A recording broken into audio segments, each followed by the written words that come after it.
Hello दोस्तों, कैसे हो? स्वागत है आपका इस वीडियो में। दोस्तों, एक आदमी मंदिर में सेवक था। उसका काम मंदिर की साफ सफाई करना था। भक्तों और श्रद्धालुओं द्वारा दिए गए दान में से थोड़ा बहुत उसे मंदिर के पुजारी द्वारा दे दिया जाता। इसी से उसकी गुजर बसर चल रही थी। वह अपनी जिंदगी से बहुत परेशान और दुखी था। मंदिर में काम करते करते वह दिन भर अपनी जिंदगी को लेकर शिकायतें करता रहता। एक दिन शिकायत करते हुए वह भगवान से बोला, भगवान जी, आपकी जिंदगी कितनी आसान है। आपको बस एक जगह आराम से खड़े रहना होता है। मेरी जिंदगी को देखो, कितनी कठिन जिंदगी जी रहा हूं मैं। दिन भर कड़ी मेहनत करता हूँ, तब कहीं 2 जून की रोटी नसीब हो पाती है। काश मेरी जिंदगी भी आपकी तरह होती। उसकी बात सुनकर भगवान बोले, तुम जैसा सोच रहे हो वैसा नहीं है। मेरी जगह रहना बिल्कुल आसान नहीं है। मुझे बहुत सारी चीजें देखनी पड़ती है। बहुत सी व्यवस्थाएं करनी पड़ती है। ये हर किसी के बस की बात नहीं है। भगवान जी, कैसी बात कर रहे हैं आप? आपका काम आसान ही तो है। आपकी तरह तो मैं भी दिन भर खड़े रह सकता हूँ। इसमें कौन सी बड़ी बात है? मंदिर का सेवक बोला, तुम नहीं कर पाओगे। इस काम में बहुत धैर्य की आवश्यकता पड़ती है। भगवान बोले, मैं जरूर कर पाऊंगा। आप मुझे एक दिन अपनी जिंदगी जीने दीजिए। आप जैसा बताएंगे मैं वैसा ही करूंगा। मंदिर का सेवक जिद करने लगा। उसकी जिद के आगे भगवान मान गए और बोले, ठीक है, आज पूरा दिन तुम मेरी जिंदगी जियो, मैं तुम्हारी जिंदगी जीता हूँ। लेकिन मेरी जिंदगी जीने के लिए तुम्हें कुछ शर्तें माननी होगी। मैं हर शर्त मानने को तैयार हूँ। भगवान जी, सेवक बोला, ठीक है, तो ध्यान से सुनो। मंदिर में दिन भर बहुत से लोग आएंगे और तुमसे बहुत कुछ कहेंगे। कुछ तुम्हें अच्छा बोलेंगे तो कुछ बुरा। तुम्हें हर किसी की बात चुपचाप एक जगह मूर्ति की तरह खड़े रहकर धैर्य के साथ सुननी है और उन पर कोई प्रतिक्रिया नहीं देनी है। सेवक मान गया। भगवान और उसने अपनी जिंदगी एक दिन के लिए आपस में बदल ली। सेवक भगवान की जगह मूर्ति बनकर खड़ा हो गया। भगवान मंदिर की साफ सफाई का काम निपटाकर वहां से चले गए। कुछ समय बीतने के बाद मंदिर में एक धनी व्यापारी आया।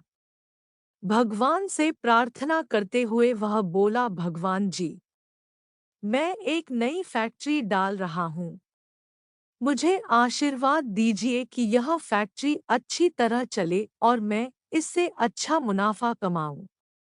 प्रार्थना करने के बाद वह प्रणाम करने के लिए नीचे झुका तो उसका बटुआ गिर गया। जब वह वहां से जाने लगा तो भगवान की जगह खड़े मंदिर के सेवक का मन हुआ कि उसे बता दे कि उसका बटुआ गिर गया है, लेकिन शर्त अनुसार उसे चुप रहना था। इसलिए वह कुछ नहीं बोला और खामोश खड़ा रहा। पुलिस नाविक को पकड़कर ले जाने लगी।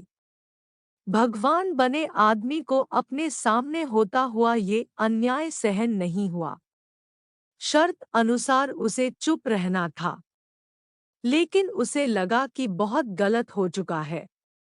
यदि अब मैं चुप रहा तो एक बेकसूर आदमी को व्यर्थ में ही सजा भुगतनी पड़ेगी। उसने अपनी चुप्पी तोड़ते हुए कहा, आप गलत व्यक्ति को पकड़ कर ले जा रहे हैं। ये बटुआ इस नाविक ने नहीं, बल्कि इसके पहले आए गरीब व्यक्ति ने चुराया है। मैं भगवान हूँ और मैंने सब देखा है। पुलिस भगवान की बात कैसे नहीं मानती।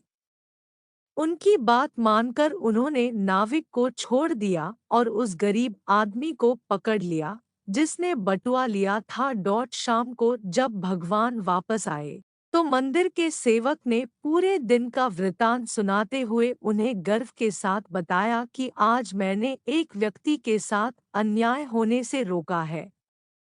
देखिए, आपकी जिंदगी जीकर आज मैंने कितना अच्छा काम किया है। उसकी बात सुनकर भगवान बोले, ये तुमने क्या किया?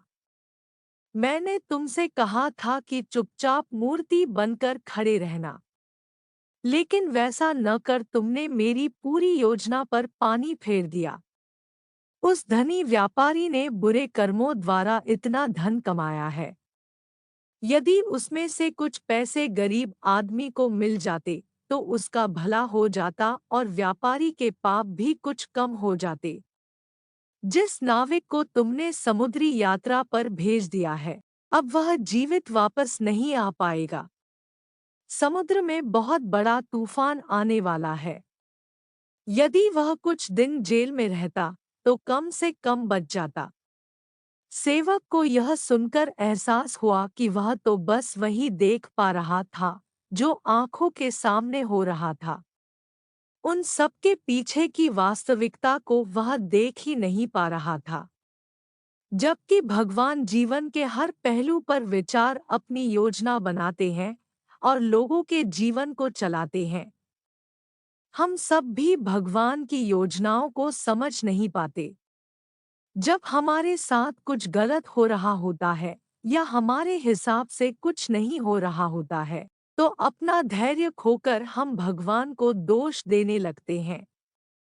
हम ये समझ नहीं पाते कि इन सब के पीछे भगवान की कोई न कोई योजना छुपी हुई होती है।